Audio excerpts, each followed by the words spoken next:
Welcome. It's a great pleasure for me to open this workshop that is dedicated to the study and conservation of architectural heritage and the evolution in this area or this age. Over the next few days, we will work through a rich program that combines theory and practice, past and future, tradition and innovation. Today also marks the official launch of the working group Archetipo within DARIAH, that is the European Research Infrastructure, to enhance and support digitally enabled research and teaching across arts and humanities. Working groups like Archetipo are an integral part of this network, combining the evolution of digital humanities. The aim of this working group is to create a structured and organized system of information on architectural heritage and the construction cultural historical cities using digital technologies and accessible data. This workshop blends theory and practical sessions to explore scientific and operational aspects of heritage digitization. We will use the case of Gigliarelli, an ancient town that preserved historical structure after the abandoned following in the 1968 earthquake. This site is perfect for study traditional construction techniques and apply new conservation strategies through advanced digital technologies. At Gigliarelli, participants will engage in enhanced session using advanced tools like SLAM, simultaneous localization and mapping, that is a survey technique for urban and structural analysis. We apply this knowledge directly on site. So in the afternoon, today, tomorrow, and the day after tomorrow, we will be in Gigliarelli and we'll try to make this experimental analysis also with Caterina. An exciting aspect of this workshop is collaborative nature. Participants will engage in design activities with the goal of establishing the foundation for future initiatives in heritage preservation. Now I will give you a brief presentation of our institute, the Institute of Heritage Sciences of the CNR, that is dedicated to excellence in the study, conservation, and enhancement of cultural heritage. Our institute is hosting more than 200 researchers, structured, then we have also research fellows from a variety of disciplines, making it a key hub for interdisciplinary research and technology transfer in cultural heritage. Then another brief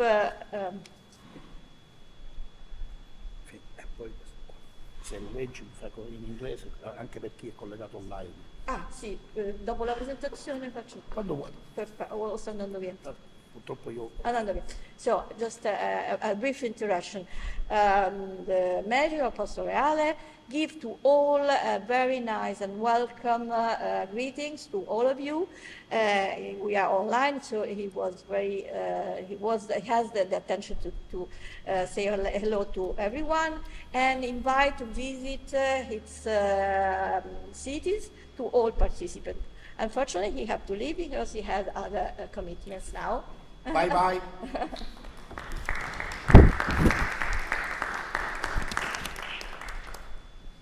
So towards also with IRIS research infrastructure, that is another strategic research infrastructure with which we work very close. It works mainly on the instruments and aims to provide access, open access to interdisciplinary expertise, advanced technologies, and data for cultural heritage. It's composed in 4 main labs. Arch Lab gives access to archives, digital archives mainly, related to heritage conservation.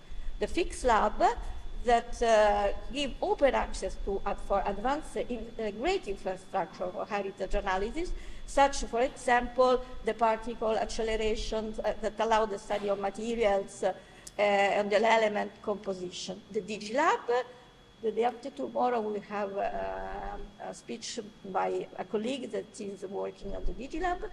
And the MoLab, it's a mobile lab that providing non-invasive measurement tools for on-site documentation. So we have portable instruments in a van, and we go all over Europe to make advanced analysis. And for this workshop, we will use MOLA facilities to conduct the survey on Poggio Reale. The reason why you have iris all over this area.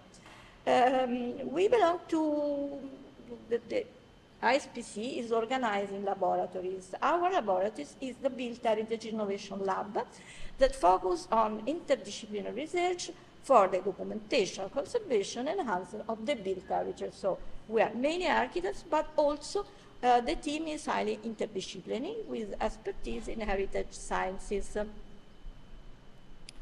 The lab focuses on different research areas: conservation diagnostic, energy and environmental analysis for the improvement, with a focus on simulation-based to increase the sustainability in the buildings. Then we use digital tools for the knowledge management. We work on a smart museum where we apply IoT, Internet of Things, and artificial intelligence to improve the management of museum and the cultural study in general, and then innovative and multimedia design for archaeological sites. The funding sector of the lab is conservation and diagnostic, where we apply cutting-edge approaches. This is the area where our laboratory was honored with the prestigious Europanos Award for the restoration of the Cathedral of St. Nicholas, now Bedestan in Nicosia. Here I will launch a brief video where you can get troppo forte. It's too high, the volume. Perché non...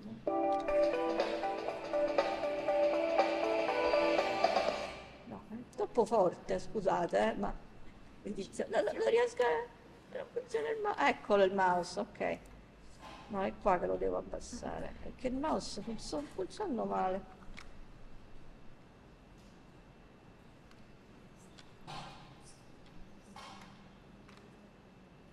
No, vabbè. Non funziona il mouse. Ce l'hai su un altro schermo. Ah, ecco perché. Grazie. Lo mettiamo piano piano. Scusatemi. Sorry for this technical problem. I didn't want to. Okay. Riandiamo al video.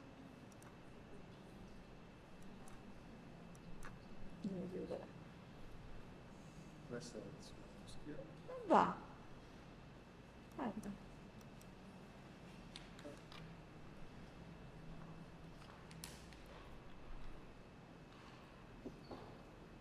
Dall'altro schermo, Sì. Quindi lo devo mettere qua, ok.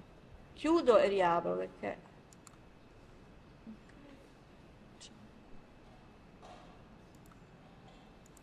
Poi magari lo tagli, Christis, you cut this, eh?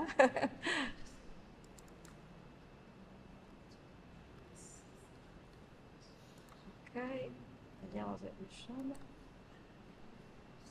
Ok. Okay, in this video you can get an overview of our most recent project, highlighting how we are successfully applied our innovative workflow to a number of prestigious case studies. These include former Florio tuna fishery of Favignana, that you can see now, right now.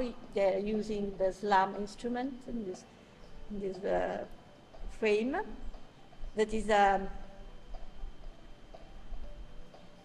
we have worked here within a national project, the name is there. This is where we perform this kind of survey. And then we are in the royal site of Carditello. It's a historical significant Bourbon residence Campania. And here you can see the Palazzo Costabili, that home the Archaeological Museum in Ferrara, and then after the cloister of the Bramante. So they represent a key example of our work integrating advanced technology, conservation methods with cultural heritage. Here you can see Palazzo Maffei Borghese in Rome that served as the case study for the B project, BEAM for energy efficiency in the public sector, showcasing a successful initiative aimed at enhancing the capacity of public and local administration to design and improve innovative energy environmental activities on historical public buildings through a multidisciplinary and integrated approach. Vado avanti, go forward because that's too long. But you can see after other examples. Now, I'd like to introduce a topic that is crucial in the field of architectural knowledge and conservation. How do we combine the traditions and techniques for the past with the opportunities offered by digital technology to preserve and document our heritage? Over the years, recovery manuals have played a fundamental role in protecting architectural heritage by providing tools for cataloging from pre-modern construction techniques. A key contribution in this field is di Codice di Pratica per la Sicurezza e la Conservazione del Centro Storico di Palermo, written out by Antonio Giuffre and Caterina Carocci. It introduces a scientific and practical methodology for addressing the structural safety and preservation of historical centers with a specific focus on the seismic vulnerability and sustainable intervention techniques. The aim of these manuals was not just to preserve physical materials, but to document and safeguard technical and cultural knowledge.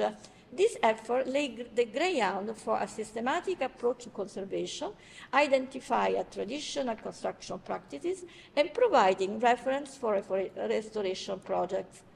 The first significant case was the 1985 Recovery Manual for Rome, which later inspired similar initiatives in different cities like Città di Castello and Rome in the 19th. Francesco Giovannetti, one of the first to highlight the importance to accurately documenting traditional construction techniques, identifies three main working directions linked to the manual: the taxonomy, which involves identifying and cataloging the typical architectural feature of a region. The second strand, a more systematic nature, is more technical and focused on the reconstruction of ancient construction practices. This includes the study of the technology used and the structural choices that for centuries have ensured the solidity and durability of the buildings, as we see applied here in the research that we conducted years ago in the city of Castellammare del Golfo. You can have more detail in the book that you will get after. The third area of focus in these recovery manuals is applying traditional techniques to contemporary production processes. The goal is to adapt pre-modern technologies to today's needs, making them functional and relevant. A good example is the use of ancient construction techniques like the pendulum system from the Dome of Buriamin in Samarkand, which was reintroduced as a seismic safety measure during the restoration of the Church of St. Nicholas in Cyprus. But why the connection of BIM? And first of all, what is BIM? BIM stands for Building Information Modeling.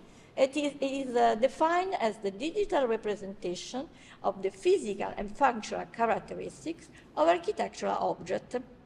It is based on creating and updating an information system related to an architectural artifact that integrates geometric and semantic information linked to 3D representation of construction elements with a dynamic and expansible data system.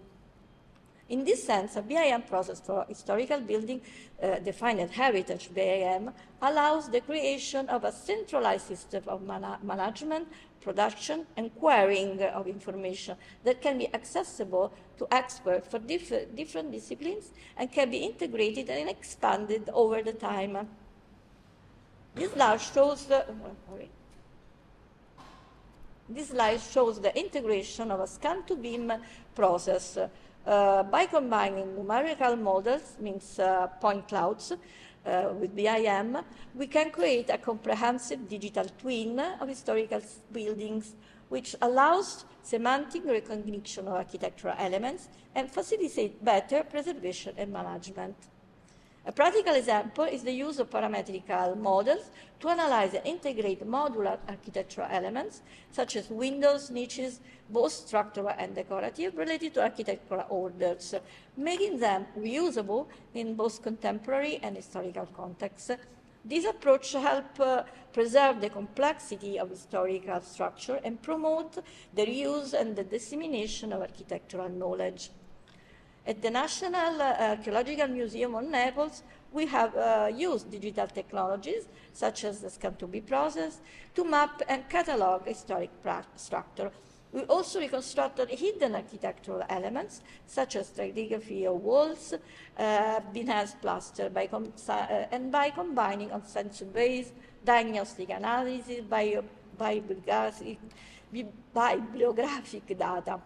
This reconstruction can be continuously updated as new data is acquired, enabling more accurate diagnosis over the time. So we propose the creation of a BIM library specific to historical heritage, allowing for sharing vocabularies and structured dynamic data related to historical buildings. By integrating BIM libraries with the DARIAH Archetipo framework, we can enhance efficiency in heritage management, combining 3D parametric models with ontologies and infrastructure to enrich these models with semantic and historical data. The first step involves developing an ontology of each beam based on the current state of structure, merging geometries and construction techniques. This would create a library of parametric objects derived from historical construction guides, forming an archive that tracks the evolution of building types, highlighting both persistence elements and changes over the time across different regions in Europe. Okay. Thank you all for participation and contribution. I look forward to starting this workshop together with